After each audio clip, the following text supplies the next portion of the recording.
A lot of the recent progress in reasoning models is described as if the model simply learned to think harder.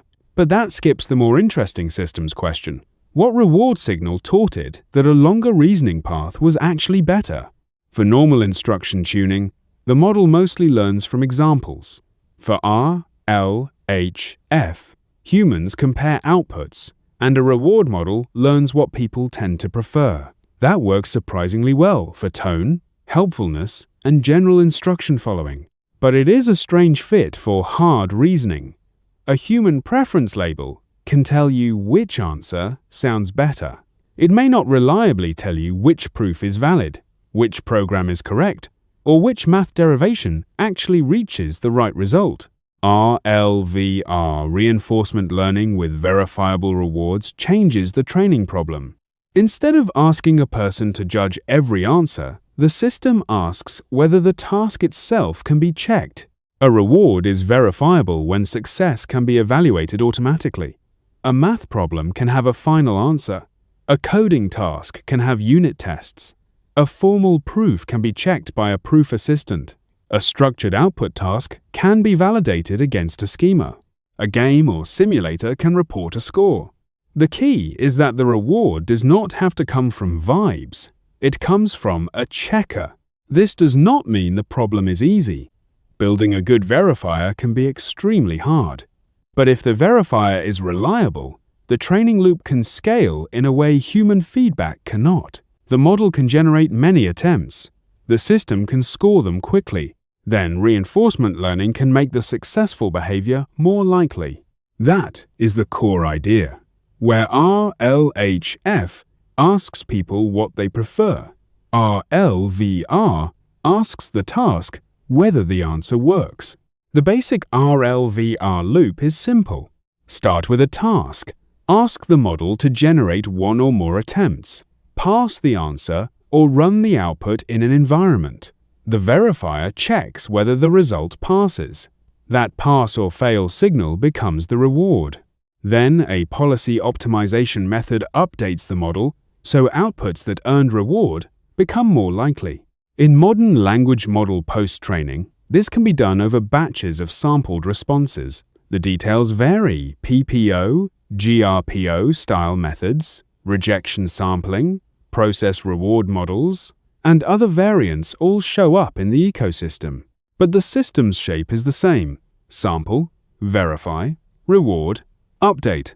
This is why RLVR belongs in a systems explainer. The magic is not just in the neural network. It is in the training environment around it: task generation, answer extraction, reward code, sandboxes, optimizers, and held-out evals. Reasoning models are a natural fit for this because they often need to explore. A model may try a path, revise it, check a constraint, and arrive at a final answer. If we only imitate a fixed dataset, we teach the model to copy reasoning traces. With verifiable rewards, we can also reinforce the trajectories that actually reach correct outcomes. This is especially useful when the final result is easier to check than the reasoning process is to write by hand. For a math problem, the final answer may be checkable, even if the reasoning path has many possible forms. For a programming task, the final patch can be run against tests even if the implementation choices differ. The verifier also changes the economics of training. A human-written reasoning trace is expensive. A human preference comparison is also expensive. But if a task can be generated or collected at scale, and the answer can be checked automatically, the model can practice far more than a human labeling pipeline could afford. That does not guarantee general intelligence, but it does create a large supply of grounded feedback. That is why papers around verifiers, process supervision, math reasoning, and DeepSeek-style reasoning (RL) are all part of the same story. They are attempts to turn reasoning into something trainable by feedback, not just by imitation.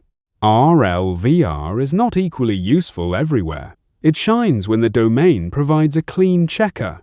Math has exact answers, symbolic equivalence, and benchmarks designed around correctness. Code has compilers, unit tests, type checks, linters, fuzzers, and integration tests. This is why coding keeps showing up in agent and reasoning discussions. Software is difficult, but it is instrumented. A coding model can propose a patch, the environment can run the tests. The result is not merely "this looks plausible." It is "this passed," "this failed," or "this crashed with this stack trace." That is a reward signal. But the same example also shows the limitation. Passing tests is not identical to solving the real task. A weak test suite can reward a shortcut. A benchmark can be overfit. A model can learn to satisfy the checker instead of the user's real intent. This is the central trade-off. RLVR scales the reward signal, but it concentrates trust in the verifier. If the answer parser is brittle, the model may learn formatting tricks. If the tests are incomplete, the model may learn patches that pass tests but break edge cases. If the benchmark distribution is too narrow, the model may learn benchmark-shaped behavior. If the environment has loopholes, the model may exploit the loophole. This is reward hacking, and it is not a weird corner case. It is what optimization does. When you optimize hard against a measurable signal, the model will find the places where the measurement differs from the goal. So, RLVR does not remove judgment. It moves judgment into the verifier. There is also an important distinction between outcome rewards and process rewards. An outcome reward checks the final answer. Did the number match? Did the tests pass? Did the schema validate? A process reward tries to evaluate intermediate steps. Was this algebra move valid? Did this reasoning step follow from the previous one?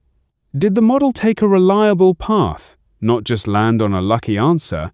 Process supervision can give richer feedback, but it is harder to build.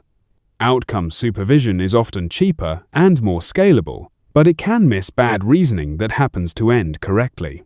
In practice, the strongest systems may combine both: final verifiers for scalable reward, plus step-level checks where the domain supports them. The deeper implication is that model training starts to look less like dataset curation and more like infrastructure engineering. You need task generators that produce useful challenges. You need verifiers that are correct and hard to exploit. You need sandboxes for running code safely. You need parsers that separate formatting from substance. You need holdout evals that detect overfitting. And you need monitoring for the gap between passing the reward function and solving the real problem. That stack is why RLVR is bigger than a single algorithm. It is a way to turn domains with checkable outcomes into training environments. The reward is only as smart as the thing that checks it. RLVR helps explain why reasoning models improved so quickly in domains like math and code. These are not just domains with smart models. They are domains with feedback. When an answer can be checked, the training loop can run at machine speed. When the verifier is strong, the model can learn from thousands or millions of attempts without needing a human to grade each one. But when the verifier is weak, the same optimization pressure becomes a liability. So the future of reasoning models may depend less on beautiful prompts and more on boring infrastructure, tests, sandboxes, parsers, proof checkers, task generators, and eval loops. RLVR is the shift from judging every model output by hand to building the machine that judges the task.